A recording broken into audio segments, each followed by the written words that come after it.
अस्सलामुअलैकुम वरहमतुल्लाहि वबरकातुहू। बिस्मिल्लाहिर्रहमानिर्रहीम।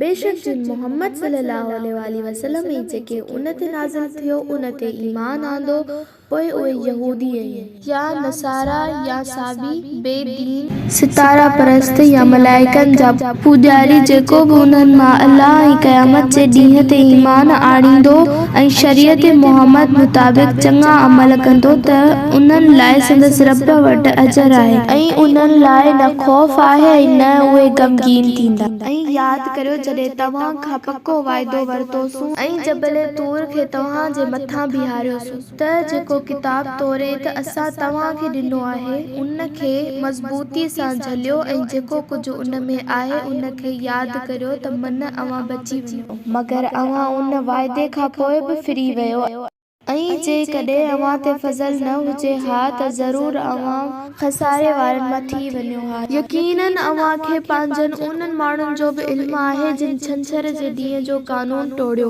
अल्लाह ताला यहूदियुनि लाइ छंछर जे ॾींहं खे ख़ासि इबादत लाइ मुक़ररु कयो हो, मगर हिननि उन जी खुली भॼकड़ी कई, तिजारत ऐं मना कयल शिकार बि करण लॻा। तंहिं करे असां उन्हनि खे चयो त ज़लील ख्वार भोलड़ा थी पओ। अहिड़ी तरह असां उन्हनि जी हेबतनाक अंजाम खे उन्हनि ज़माने जे मौजूदु माण्हुनि ऐं बाद में ईंदड़ नसलनि लाइ इबरत ऐं अल्लाह खां टिॼंदड़ वारनि लाइ नसीहत बणायोसीं। ऐं उहो वाक़ियो बि यादि करियो जॾहिं तव्हां मां हिकु माण्हू जो खून थी वियो ऐं तव्हां खे क़ातिल जी तलाश हुई त असां तव्हां खे हिकु गऊं जे कुहण जो हुकुम कयो।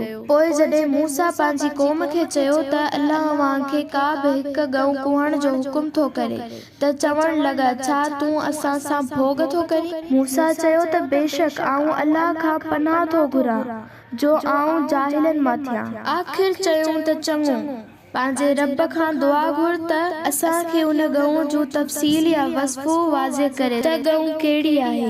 मूसा चयो त बेशक अल्लाह फरमाए थो त गऊं न पोढ़ी न नंढी का बि आहे, बल्कि विचोली उमिरि जी आहे। पोइ अव्हां खे जेको हुकुम ॾिजे थो सो पूरो करियो। यादि रहे त अल्लाह त कंहिं बि हिकिड़ी गऊं जे कुहण जो हुकुम ॾिनो हो ऐं यहूदी ख़्वामख़्वाह सवाल ते सवाल कंदा रहिया। वरी चवण लॻा त पंहिंजे रब खां पुछ त इन गऊं जो रंग कहिड़ो हुजे। मूसा चयो त बेशक अल्लाह ताला फरमाए थो त उहा गऊं हेॾी हुअण घुर्जे ऐं उन जो रंग एतिरो गहरो ऐं उम्दा हुजे जो ॾिसंदड़ खे सुरूर बख़्शे। एतिरियूं निशानियूं मालूम करण खां पोइ बि चवण लॻा त पंहिंजे रब खां दुआ कर त हू असां लाइ साफ़ साफ़ ऐं चिटी तरह बयान करे त उहा गऊं कहिड़ी हुजे। बेशक असां खे गऊं खे सुञाणण में मुझारो थी पियो आहे। अल्लाह चाहियो त उहा गऊं असां ज़रूर ॻोल्हे लहंदासूं। मूसा चयो त अल्लाह ताला फरमाए थो त उहा गऊं न कम कंदड़ हुजे